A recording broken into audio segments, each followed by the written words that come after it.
So for the purpose of today's meeting, Eddie, I want to touch on what I want to do for the viewer out there and for those that are interested in entering the market right now or just want to know what's going on. You're hearing a lot of information, you're hearing the news, maybe talking to your friend or family member that's in real estate and you're just trying to understand it, especially if you're trying to make a real estate decision.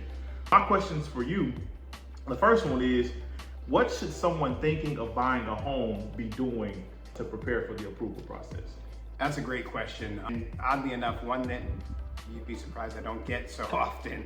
There's three key things to qualifying for a mortgage, and it's basically your income, your credit, and your assets, right? So if you have decided that you want to own a home, first and foremost, what I recommend always doing is applying with a mortgage broker like myself to find out exactly where you stand, and that'll give you a clearer roadmap, right? Now, if you already know that there are some issues that need to be worked on, I would focus on those three things that I previously mentioned: income, credit, assets.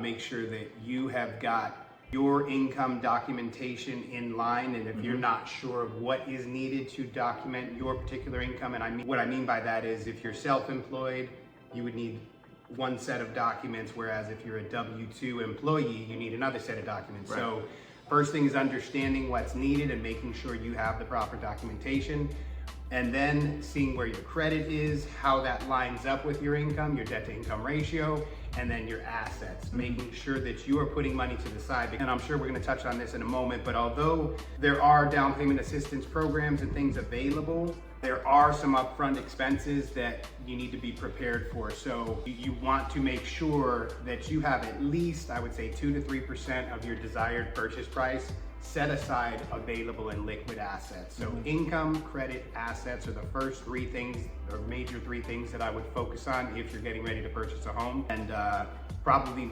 tantamount to all of that, or most important, is that you reach out to a mortgage professional to find out exactly where you stand, because a mistake that I see people make so often is that they think there's one or two things that need to be worked on. They dedicate a lot of time and energy and sometimes money into fixing those one or two things, only to find out that there was 3 or 4 other things that could have been worked on simultaneously that now they need to go back and fix, right? So had those people had a quick 10-15 minute discussion with someone like myself, a mortgage professional, those things can be identified, and then everything can be focused and worked on over that time frame, and no time goes wasted. Right, and that's some of the things that you've helped me understand that I've added to my buyer's consultation as a preliminary discovery of what's going on with the potential borrower, is to figure out, if you're about to do this, before we get to the lender, right? Before we do this, let's have a couple of questions that we can answer.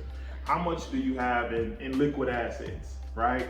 Where do you have money for your new home? Is it going to be coming out of a retirement fund, your savings account?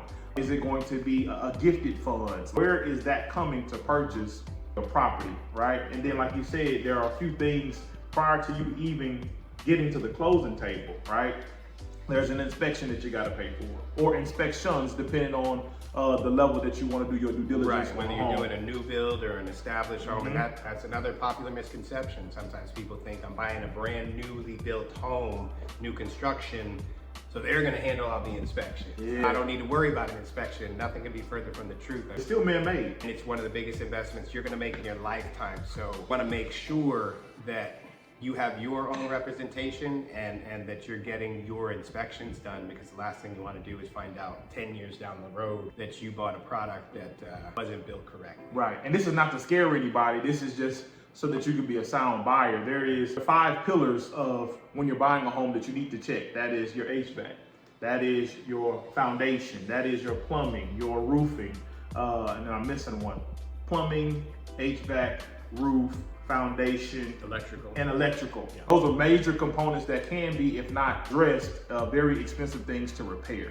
So it's always good to have a person that has those people on hand. So if you want to run somebody through there, maybe you received an inspection report and a couple of things were flagged and you want to be able to look at that. That's as another expense if you want to do a proper due diligence prior to you getting to the closing table. Then you got earnest money, which is typically 1% of whatever your sales price is.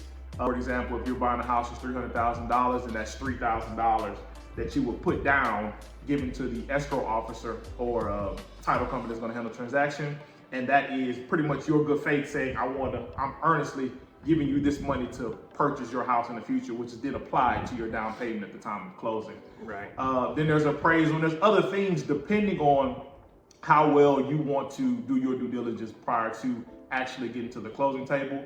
And last but not least, a popular thing that happens most of the transaction is the option period. Right. And that's actually paying the seller to tell you, or to tell them, hey, I want to buy your house. Here's the earnest money, and I'm going to pay you for the time that you allow me to do my inspections and my due diligence. And that's anywhere between a few days to, I've seen as high as 10 days that people do that, and you pay that. Now, if you opt not to buy the house, then that goes to the seller, you get your earnest money back. But I think you touched well on what I should be doing as a potential home buyer prior to getting into the process of actually speaking to somebody like you. Yeah. What do I have to buy the house? What assets do I have? Where are the cash funds gonna be at? Where is my FICO score at today? And my employment, which is another thing, and we'll touch on that here in a second. What am I doing? Am I an entrepreneur? Am I a W-2 employee? Which leads to the next question, Eddie, which is, are there products for a person that doesn't have a normal 9-to-5 job where they receive W-2 income? What's the difference between W-2 income and somebody that's an entrepreneur and they're trying to qualify for a loan? Another great question. So the short answer is yes. We have a number of products to meet most people's needs, whether you be a W-2 wage earner or self-employed. And to answer your question, generally speaking, for self-employed individuals, and I'll try to do my best to put these in order of cost efficiency, right? So there are your QM products, or what stands for as a qualified mortgage product, and you have what we call your non-QM products. So just to cut that into perspective, a qualified mortgage is generally going to be something that is fully documented. So with the W-2 wage earner, we would have your last 2 most recent years W-2s, your 2 most recent paycheck stubs, we would document your assets, etc. For a self-employed individual, that would typically be 2 most recent years of your tax returns, all pages, both personal and corporate if you file a separate corporate return, and then usually your 2 to 3 most recent bank statements showing current business activity, and then most lenders would require a letter from either a tax preparer or a CPA, something showing, documenting the legitimacy and activity of that business. Now, that is QM, qualified mortgage. That's typically gonna get you your lowest down payment options and your best or most competitive mortgage pricing, whether it be interest rate, closing costs, etc. Your non-QM basically opens up a door to what I like to say alternative doc, or many conveniences, right? So instead of maybe needing your full 2 years tax returns, there are lenders with programs that might have a requirement of just a letter from a CPA or your tax preparer saying this person has an active business, right? Or a P&L loan, a profit and loss statement, would document the income portion of qualifying. So there are many non-QM products, but with that convenience often comes a cost, whether it be a higher down payment or a higher interest rate, right? And I just wanted to add something to what we were previously talking about, and I think this kind of caters to everything. Some of you out there might be hearing all of these things, and if you're anything like me, you've got the calculator going off in your head. You know, I've got to pay for this inspection. Right. I've got to pay for this earnest money and the option that Cory's talking about. Maybe it is better for me to rent. That sounds like a lot. It only further illustrates the importance of working with a team that is going to have your best interests at heart, right? Because we're gonna go over these things with you and make our recommendations. Obviously, at the end of the day, it's your decision, but Cory and I will do our best to show you, here's what we recommend, here are the inspections that I would personally get. As a lender, from a lending standpoint, inspections are not required, but I always recommend them because obviously it's you're not making required. a huge It is not investment. required. And I think in many cases these days, if you have someone that is representing you that's just chasing after that dollar, they might allow you to not do that. They might actually recommend, oh, well, don't worry about the inspection. It's a new build. And that kind of shows you what type of professional you're working with. That's and negligence. The scary part about it is many of these people don't even realize the harm that they might be causing. So it's not even intentional, which in my eyes is almost worse. You know, what I would say to that point right there, I'm sorry to cut you off. What I would say is, if that person is telling you that, now I understand an affordability situation where maybe you can't afford to pay for an inspection because you're paying for everything else, plus life is still going on. I get that. But what I would say, and why I said it's negligence, is one, you have to ask that real estate professional is helping you out. How do you know this is something that I can overlook? Have you gone through the proper channels to talk to whomever you are? Why are we trusting the builder so much that we're not getting an inspection? Because yes, it's a new house. I'm not sure, I'm not savvy on building a house. I can see that everything looks nice. If anybody that has been in real estate for some time, once the walls are up, you can't tell what's going on in there. So you don't know if something is off. You don't even know if to identify something that is in your yard or underneath the cabinets, which you don't know how to identify if there is a potential issue. And hiring an inspector, which typically is a general inspection, it'll at least give you some kind of clarity or idea or insight as to, hey, you might want to look here because what they did here, they may have done things up to code, but it may not be up to what you're doing and to your standard, and you just want to address it. And so when you have somebody that say, oh, it's okay, then once the deal is done, they're not going to be the one staying in the house. You are, and any potential problem that arises, you're going to have to take care of it. New construction is no different than a resale home. It's just newer and it has less complications, hopefully, but it all is still man-made, and it all still needs to be inspected to make sure that what somebody built is correct and it's supposed to work efficiently how it's intended to work. I think you and I personally have seen this on a few transactions where everything's great, everybody's smiling and happy until something goes wrong, and then those relationships will quickly sour. So I can definitely speak for, I think, Cory and myself when I say that in our network of people that we work with, going from electricians to inspectors to insurance people, we do our best to make sure these people are vetted and experienced. We have personal experience with these people, so we can trust the work that they're doing and that they're going to give us the best recommendations possible to keep as much money in your pocket as possible. So we're going to let you know, here are our concerns,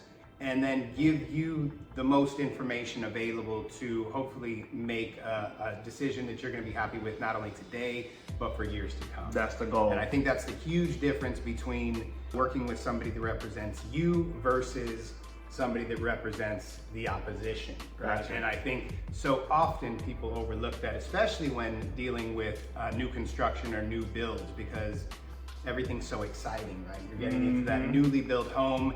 You've got this that new carpet smell. You got your fancy builder's representative that's smiling and giving you champagne and all that, and everything's great, but people don't step back to say, wait a second, everybody that's working with me works for the builder.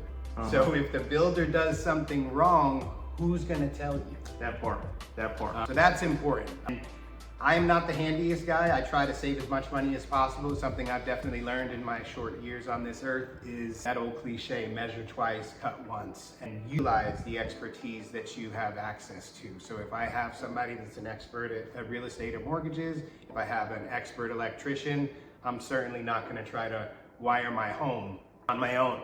I'm gonna get the expert advice. Or at least point and say, hey, are those wires going the correct way? Right. Is that on? All of that information. That's good, Eddie. And we're gonna wrap up here. I had two more things I want to cover real quick, and then we're gonna get out your hair. Right now in the industry, as we all know, the industry has taken a shift in terms of interest rates. A couple years ago, there was no inventory to be found. Housing prices, not only here in Houston, but everywhere in America, were just skyrocketing. And interest rates, I say, the cost of the cash was cheap. Right. The cost of the cash was cheap. What it cost you 2 years ago to buy a house is vastly different today, but now recent news is on a decline. And with that comes new loan products or different strategies for these builders, just for the economy as far as a real estate just in real estate in general, trying to get traffic and movement, everything people are hearing, what's going on. We cannot predict interest rates. We cannot. Now there's an assumption and we're gonna wait for rates to be cut, but real estate transactions on a daily basis happen everywhere. So people are still buying in the market, even though you're hearing the housing market is in shambles or there's so much inventory. And I even say there's a lot of inventory, that's just giving you information, but that's not to say that you can't buy. But now, as we are sitting here shooting this video, interest rates have dropped. And there is a lot of inventory, which in turn gives more than likely the buyer an advantage, right? Because when you have supply and demand as we have it today, those builders, people that are trying to sell for whatever reason they're trying to sell, they still want to sell their property, right? They still want to get out of it. So in the lending world, there are some different things that I wanted to touch on right here, which was, if you could touch on, when people are hearing this 100% financing product, what are the details of that? And then backdoor, and people are hearing about, well, I can get somebody told me about a 2-to-1 buy down or 3-to-1 buy down. If you could just touch on those real quick, starting with 100% finance. Absolutely. So 100% financing is exactly what it sounds like. You have options, whether it be through conventional financing, VA or FHA or USDA even, to get 100% financing, which means 0 down payment. Now, each loan scenario is unique, right? So different strokes for different folks, as I like to say. It's important that we go over and compare your options, because as you touched on earlier, there's no such thing as a free lunch. There's no such thing as free money per se.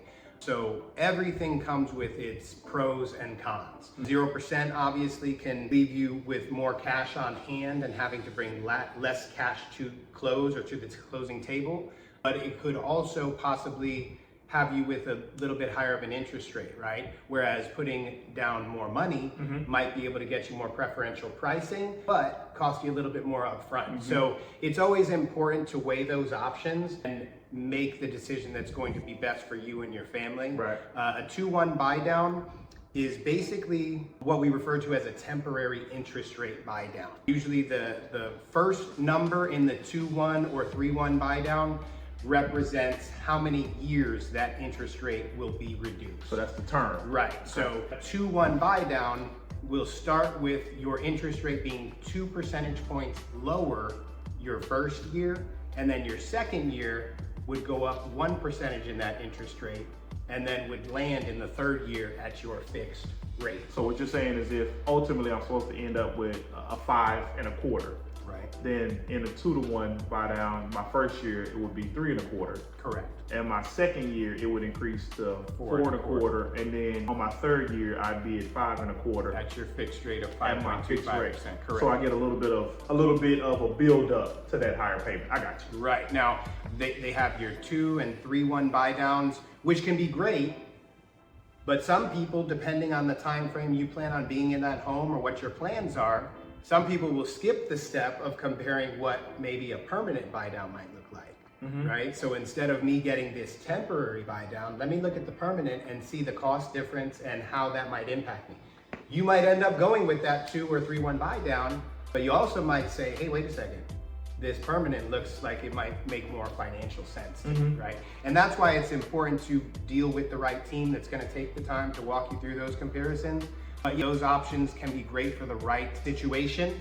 And in many cases, you negotiate the terms of those upfront, right? So you can actually have the seller pay the bulk, if not all of the cost, to fund those buy downs. Right now is a great time for a buyer to be able to negotiate those. Seller concessions is contingent on the loan product that you are receiving. So with an FHA, it's probably the highest you can get, up to 6% of whatever the loan amount is. Right. With a conventional, it's 4%. Right. And with a VA, it's 3%. Yes, and those, actually I'm flip that. So the conventional is 4%, conventional is 3%, a maximum seller concessions, and then the VA is 4%. Okay, and then those amounts can also vary depending on the amount of down payment. So you can actually get those amounts increase the more money that you put down. That's good. So Cory, you just made a great point about now being a great time. So I think a lot of people make the mistake of saying, oh, I'm gonna time the market, I'm gonna wait. I see on the news that the Fed's gonna be meeting again in September and interest rates are probably gonna drop, and that might be true, but guess what else comes with that? That price increases. Exactly. So if interest rates were to drop by just 1 percentage point, which may not sound like a lot to some people, but it's huge, that could literally flood the market with buyers and put you in a situation where everything we just got finished talking about, negotiating of those seller concessions, goes out the window, because now the sellers have a line of people waiting out the door to purchase their home. So why would they give you something that they don't have to give you, right? I've got a line of people waiting to buy my house who don't want anything. They're not asking for anything. They just want to buy it for the price that I've asked for. As a matter of fact, in those markets that are flooded with buyers, we run into situations where, I'm sure you remember just a couple of years ago, people offering 10, 15, 20,000 above the asking price. Some of those people. That's something to think about. There's that old cliche, marry the home and date the rate. And what does that mean, Cory? Now that's new to me. Oh, okay. Marry the home and don't marry the home in the process. Like the home. He's a little older than me, so he may say some things that I'm not privy to. But what I would say, I like to tell people, nothing's done in a transaction until you sign on the dotted line first at the title company, both parties, to make it an executed document saying both of you have agreed, and that is not the end. And Eddie can tell you this, that's not the end. The end is once you receive the email saying it has been funded. Yes. And you get the keys, because something can come up last minute. So just know that. That's why I say, like the home, think about what you're gonna do in the home. That's a part of the process. I want you to have a good time. But be on the side of, hey, it's not mine yet, so don't fall in love with it until you got the keys. Right. And then once you got the keys, we celebrate. You know what I'm saying? We celebrate, we take pictures in front of the house, we dance, you got your keys. Let's start the next chapter of what we're gonna be doing in our living experience. So that's what I would say to that. But I do understand what you said. What was the deal you said again? Marry the home and date the rate. And the idea behind that is, look, to simplify everything, because you're gonna have media outlets and everybody with the fear mongering of not buying a home because interest rates are too high, etc. If you really want a great answer to that question, ask somebody that purchased a home 20 years ago how much they paid for their home and what their interest rate was. I think you might be surprised by what you hear. You might be a little upset. I've got loved ones that live in tri-state area, right around Long Island, New York, and real estate is in the tri-state area. I've got actual close loved ones that purchased their homes for $20,000 at interest rates of darn near 17%. But guess what that real estate is worth now? You know, multi-millions, $2-3 million just for the land. They want to purchase the home and knock it down and build a parking lot. So I think the one truth that most people agree on when it comes to real estate is that over time, real estate's going to appreciate in value. Interest rates are going to have their ebbs and flows. They're going to go up and down like a roller coaster. But over time, regardless of what happens to interest rates, the price of real estate is typically going up. So when I say marry the home and date the rate, I mean lock in price for the real estate now, because I promise you, unless you're buying a money pit, 10, 20 years from now, you're gonna see a huge increase in equity. And you might not even be thinking about what interest rates you paid because the value is up. But if you wait for that right rate, you might be pricing yourself out of the market because that price has continuously gone up while you're waiting for an interest rate that may never come. Yeah, and that's as a lender and a real estate agent or brokerage that you work with to convey that in the simplest terms as possible. Yeah. Which is buyers, right? So you can be informed about what's going on. But today, man, it's been a great time talking with Eddie about all of this going on, what it takes to buy a house. Which is why the big list is, what do I need to even get approved? How do I get this process started? It's a question that I receive often, and it's something that needs to be addressed and answered. And so what this is to educate you on how do you get there, and then how do you get to the next level, and then you start getting to the point where you bought a home, you're buying your second, your third home, maybe you're investing in stuff.